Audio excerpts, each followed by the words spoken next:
Hello guys, फेरि पनि यो है छोटो ब्लगलाई लिएर तपाईँको सामु आएका छौँ र विशेष गरिकन आज हामी अहिले चाहिँ यो समय भयो होइन। अहिले लगभग 6 बज्यो र आज चाहिँ सोनाम र म मात्रै छौँ। हाम्रो राजेश गुरुजी पनि जानुभयो अनि हाम्रो अपरेटर भाइ पनि जानुभएको छ। अनि यहाँ चाहिँ अहिले हामी दुईजना मात्रै छौँ, सोनाम र म। आज भनेको चाहिँ हाम्रो दुईजनाको डिस चाहिँ छ एकदम यो पर्क ल्याएको छु। यसलाई चाहिँ म अहिले त्यत्तिकै फ्राई गर्दैछु, तेलहरू केही मरमसला नहालिकन होइन। हेर्नु सक्नुहुन्छ एकदम अहिले यत्तिकै फ्राई गर्दैछु, किनभने यो तेलहरू हालेको छुइनँ। यसकै तेल यो चर्बी पुरा छ नि त, यसकै तेल निस्किन्छ नि त। त्यही भएर चाहिँ मैले यसलाई अहिले चाहिँ तेल हालेको छुइनँ। अहिले भनेको चाहिँ म यसलाई यत्तिकै चलाइरहेको छु होइन। अब यसकै तेल निस्किन्छ, यसकै तेल निकालेर अलिक यो तेललाई फ्याँक्नु पनि पर्छ। अहिले भएर फेरि खान सक्दैन नि त, पुरा बोसो भएर। अनि खाना चाहिँ अघि पाकिसकेको छ यहाँ है, माम चाहिँ अघि पकाइसकेको छु हामी दुईजनाको लागि। अन्त अहिले भनेको चाहिँ यहाँनिर एकदम अर्ग्यानिक चुलामा पाक्दैछ पर्क होइन। यहाँ पर्कको टमाटर प्याज छक्कै पर्नु भयो होला, टमाटर र प्याज देखेर। मासु 1 किलो, टमाटर प्याज पनि यति छ होइन। अन्त यहाँ मसला लसुन कुच्याएको छु। अब हेरौँ भरे कस्तो हुन्छ। अनि यो अचार यहाँनिर यस्तै हो। अब एक्लै छु अहिले चाहिँ, म सोनाम भाइ गाडीमा छ होइन, बनाउँदैछु। हेर्नुहोस् तेल निस्किसक्यो होइन, बोसोको निकै उयो भइसक्यो। अब चाहिँ म प्याज र टमाटोलाई हाल्छु, त्यहाँबाट एकछिन बादमा म मसलालाई हाल्छु होइन। अब हेर्नु सक्नुहुन्छ एकदम अहिले चाहिँ तेल निस्केर जपक भयो होइन। अब भनेको चाहिँ म पहिला प्याज हाल्छु होइन।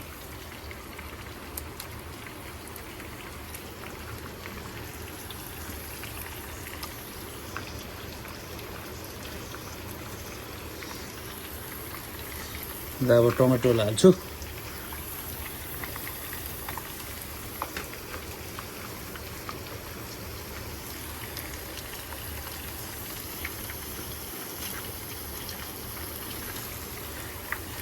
यसले त कस्तो हातले उगायो भन्ने हुन्छ होला होइन। मैले चाहिँ हात धोएकै हो हात सबै छ, अघि हात धोएर बसेको होइन। त्यो भएर अब यसलाई लसुनलाई पनि यहाँ माथिबाट हालिदिन्छु हो। अब भनेको चाहिँ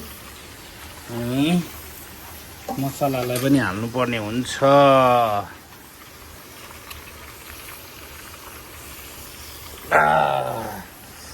धुवाले चाहिँ यस्तो साह्रो पाऱ्यो कि गरम पनि यति डरलाग्दो भइरहेछ कि पसिना चुहेर चाहिँ नि मैले चाहिँ भेस्ट लगाएको पनि छुइनँ यहाँ, किनभने पसिना चुन्छ भनेर चाहिँ भेस्ट पनि लगाएको छुइनँ होइन।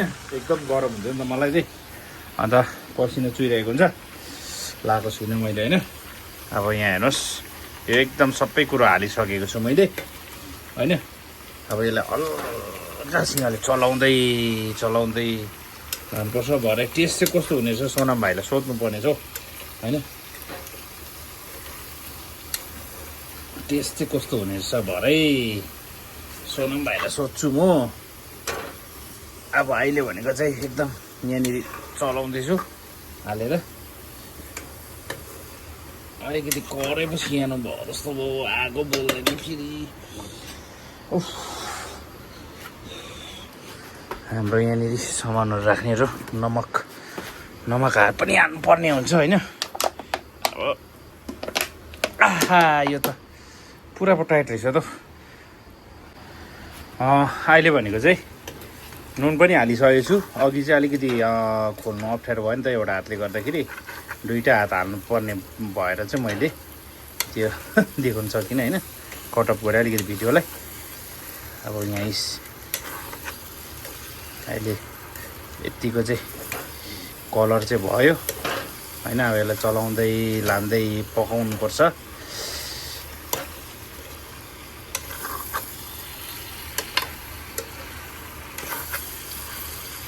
अब यसलाई बेसी चलाउनु हुँदैन, छोपिदिनुपर्छ ढकनीले।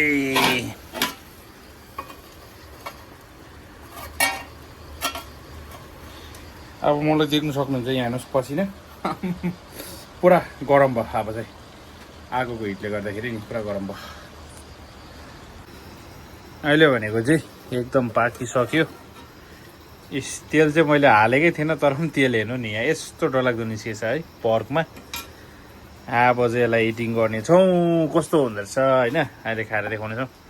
सोनम भाइलाई यहाँ पन्यु धुनु पठाइरहेछु मैले हल्का। तेल हेर न, नहालिकन पकाउँदा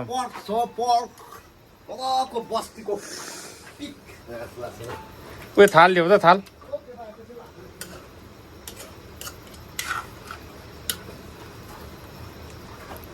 कोही बेला 7 जना 8 जना, कोही बेला 2 जना 1 जना। यस्तै मलाई उयो टिफिनमा अलिक पखाले पानी हालिदेऊ न सोनम। एउटा मात्र थाल हो। एउटा यतै छ नि त।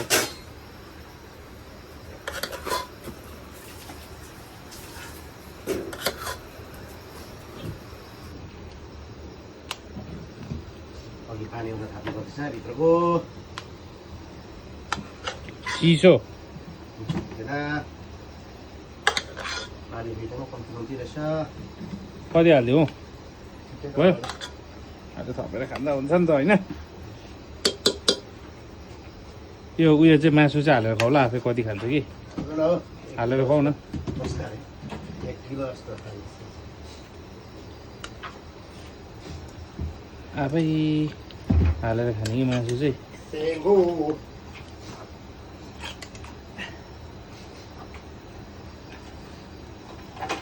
लु त इस लेस अब है। यहाँ पर्क भनेको चाहिँ कस्तो भएछ यसो कमेन्टमा भन्नुहोस् है तपाईँहरूले। यहाँ सोनम भाइले पनि हालेर खान्छ। लु सोनम भाइ हालेर खाऊ, हालेर खाऊ त। टक्कै खाएर चाहिँ टक्कै टन्न भएर अगाएर चाहिँ म भन्छु ल। अचार खाने हो? अचार खानुपर्छ त, अलिकति पिरो खानुपर्छ। रुच्दैन कि हल्का पिरो त हुनु पऱ्यो होइन। 4-5 पिस नखाए त चुवाचे खाएको जस्तो लाग्दैन फेरि।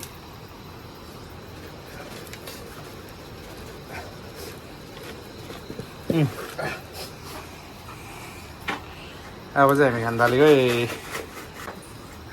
अब चाहिँ खाएको पर्क चाहिँ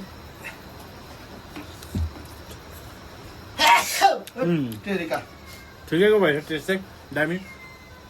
आफै पकाएको है, आफै तारिफ गरेको दामी भएछ। सोनम भाइ त्यो मासु चाहेको त कस्तो भएछ? मासु हाम्रो मासु हेभी छ नि अन्त। कस्तो भएछ? दामी भएछ? ओके भएछ दा। ठिकै छ। ल त गाइस, एकदम आजको हाम्रो चाहिँ स्पेसल डिस चाहिँ यही थियो होइन। पर्क हामी पर काटेको थिएर चाहिँ पाएर ल्याएको थियो है, 1 किलो ल्याएको। हुन्छ, तपाईँहरूलाई एकदम गुड नाइट।